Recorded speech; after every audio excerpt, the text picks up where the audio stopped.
नमस्कार दोस्तों, विरल संग्रह चैनल पर आपका स्वागत है।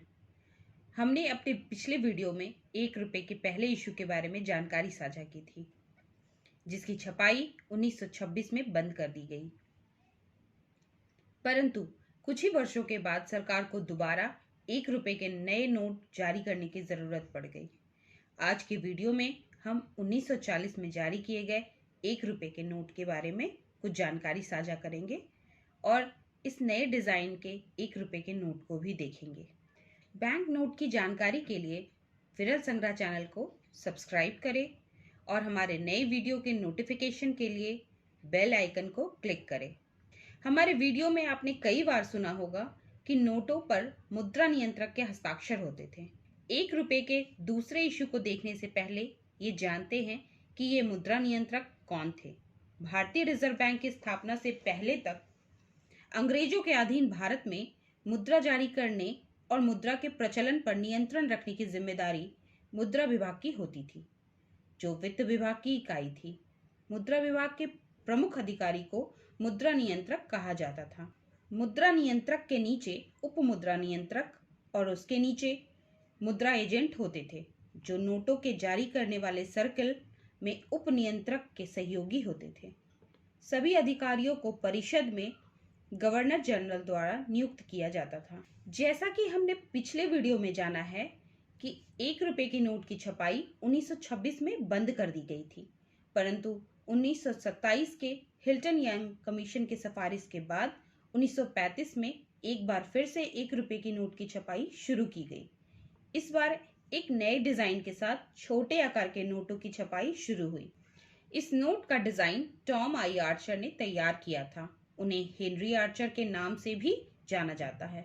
वह 1928 से 1952 तक सिक्योरिटी प्रिंटिंग प्रेस नासिक में डिजाइनर और प्रमुख कलाकार थे। इन नोटों पर तत्कालीन मुद्रा नियंत्रक जॉन विलियम केली JW केली ने हस्ताक्षर किए थे।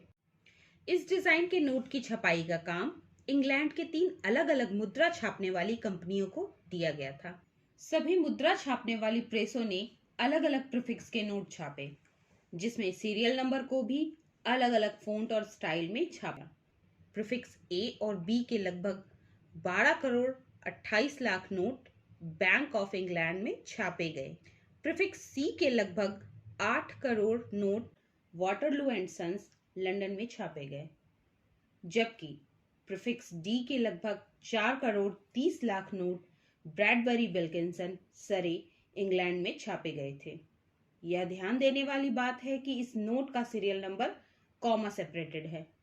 भारत के लिए छपने वाला यह एकमात्र नोट है जिसके सीरियल नंबर में कॉमा लगा था।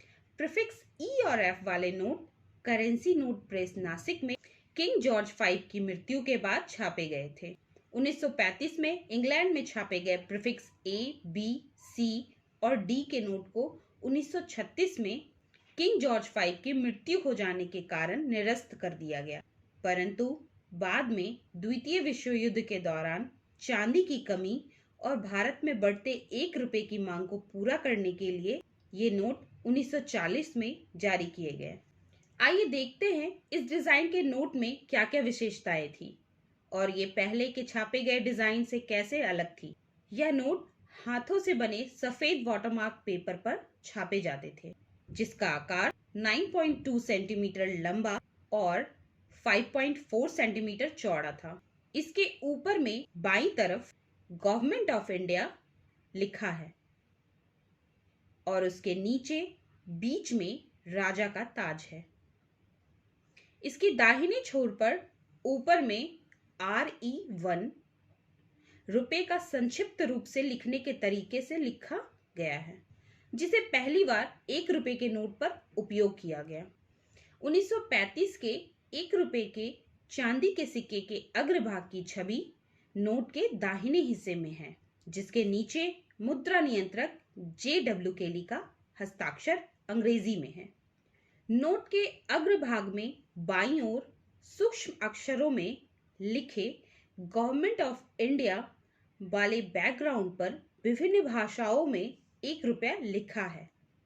सबसे ऊपर उर्दू में, फिर कैथी, बंगला, बर्मीज, तेलुगु, तमिल, कन्नड़ और गुजराती में लिखा है। इसकी दाहिनी तरफ अंक में बड़ा सा 1 लिखा है और कर्सिव में सूक्ष्म अक्षरों में लिखे 1 रुपी वाले बैकग्राउंड पर जालीदार फ्रेम में 1 रुपी अंग्रेजी शब्दों में लिखा है।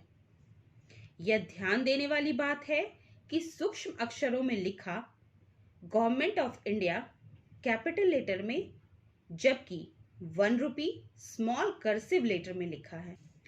इस नोट के पिछले हिस्से में 1935 के 1 रुपये के चांदी के सिक्के के पिछले भाग की छवि नोट के बाई हिस्से में है।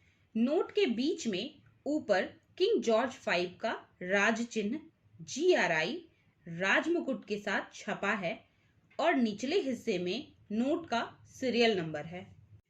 वैसे तो इस नोट पर 1935 के 1 रुपये के चांदी के सिक्के की छवि है, पर यह जानना बहुत ही रोचक होगा कि 1922 के बाद जॉर्ज V के शासन काल में एक भी चांदी का 1 रुपये का सिक्का जारी नहीं किया गया था। इंग्लैंड में छपे नोट और नासिक में छपे नोट 2 अलग अलग वाटरमार्क पेपर पर छापे गए थे, जैसा कि आप यहाँ देख सकते हैं। इंग्लैंड में छपे नोट का वाटरमार्क नोट के पिछले हिस्से से देखा जा सकता है, जिसमें दाहिनी ओर किंग जॉर्ज V की किनारे से ली गई तस्वीर और उसके बाईं ओर गवर्नमेंट ऑफ इंडिया लिखा है। नासिक में छपे नोट के वाटरमार्क पेपर पर 2 तारे बने होते थे और पेपर के किनारों पर चारों तरफ गवर्नमेंट ऑफ इंडिया लिखा होता है। इस डिजाइन में ध्यान देने वाली बात यह है कि इसमें कहीं भी मुद्रा धारक के प्रति मुद्रा जारी करने वाले विभाग के तरफ से कोई भी जिम्मेदारी नहीं ली गई थी, जैसा कि पहले इशू में प्रॉमिस टेक्स्ट में लिखा था। हमें यह भी ध्यान देना चाहिए कि यह आखिरी बार था जब 1 रुपये के नोट पर मुद्रा नियंत्रक के हस्ताक्षर थे, क्योंकि इस नोट के जारी होने तक भारतीय रिजर्व बैंक की स्थापना हो गई थी और मुद्रा विभाग को खत्म करते हुए मुद्रा नियंत्रण से संबंधित सभी जिम्मेदारियां RBI के कार्यक्षेत्र में आ गई थी। 1 रुपये के इस इशू से जुड़ी जानकारियों को आज यहीं पर विराम देते हैं और मिलते हैं अगले वीडियो में कुछ और बैंक नोट और उनसे जुड़ी रोचक जानकारियों के साथ। बैंक नोट से संबंधित जानकारियों के लिए हमसे जुड़े रहें और हमारे चैनल को सब्सक्राइब करें। आपके सुझाव या बैंक नोट से संबंधित सवाल हमें कमेंट में या डिस्क्रिप्शन में दिए कॉन्टैक्ट डिटेल पर भेजें। उम्मीद है आपको ये वीडियो पसंद आया होगा। इसे लाइक करें, कमेंट करें और विरल संग्रह चैनल को सब्सक्राइब करना ना भूलें। अगले वीडियो के नोटिफिकेशन के लिए नीचे दिए गए बेल आइकन को जरूर क्लिक करें। विरल संग्रह चैनल के पेज पर जाने के लिए आपके स्क्रीन पर दिख रहे विरल संग्रह के लोगो पर क्लिक करें। धन्यवाद।